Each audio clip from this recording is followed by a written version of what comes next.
هذه قصة حقيقية حدثت بين فتاتين في فرنسا. كانت البنتين يتسوقون في السوبر ماركت وقابلوا بعضهم بالصدفة. كانت إحداهما مرتدية للملابس الشرعية ومرتدية للنقاب، وكانت تتسوق وتشتري بعض البضائع من السوق التجاري، وبعد أن فرغت من شراء حاجتها ذهبت إلى المكان الذي تدفع فيه ثمن ما اشترته. وكانت هناك أيضا امرأة متبرجة لابسة ملابس خليعة، وكانت واقفة أيضا لتدفع ثمن ما اشترته من بضائع. وكانت هذه البنت المتبرجة التي تلبس ملابس عارية كانت من أصول عربية، فنظرت البنت المتبرجة إلى البنت التي تلبس النقاب وتستر جسمها، نظرت إليها باستهزاء وسخرية من ملابسها الغير عارية.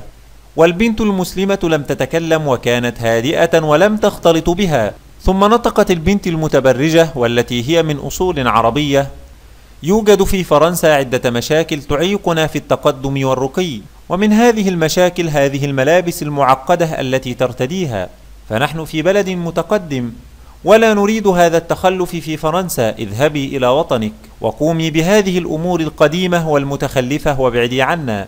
فنظرت البنت المسلمة إلى هذه البنت الجاهلة ونظرت حولها فلم ترى رجالا، ثم رفعت النقاب عن وجهها وإذا هي بنت جميلة جدا، وقالت: أنا فتاة فرنسية معتنقة للإسلام، وآبائي وأجدادي فرنسيين، فهذا هو وطني أنا، وهذا هو ديني الذي أفخر وأعتز به، فأنتم من بعتم دينكم وأخلاقكم باسم التقدم والرقي، ونحن اشتريناه منكم لأننا نعلم أن الإسلام هو دين الكرامة والرقي والتقدم، وهو دين السعادة في الدنيا والآخرة، فأنا متمسكة بتعاليم ديني بكل فخر وبدون خجل، فارحلي أنت عن وطني.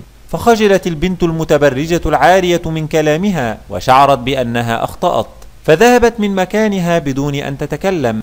فعلى كل بنت مسلمة عفيفة أن تلتزم بزيها الإسلامي الذي يسترها بحق، ولا تكون خجولة لأنها تستر جسمها لكي لا يراه الرجال. فالمرأة المتبرجة هي التي لا بد أن تكون خجولة مما تفعل، وتخجل لأن جسمها رخيص يراه الرجال الغرباء بدون حق. فاتق الله أيتها الأخت في ملابسك. هدانا الله وإياك إلى الصراط المستقيم.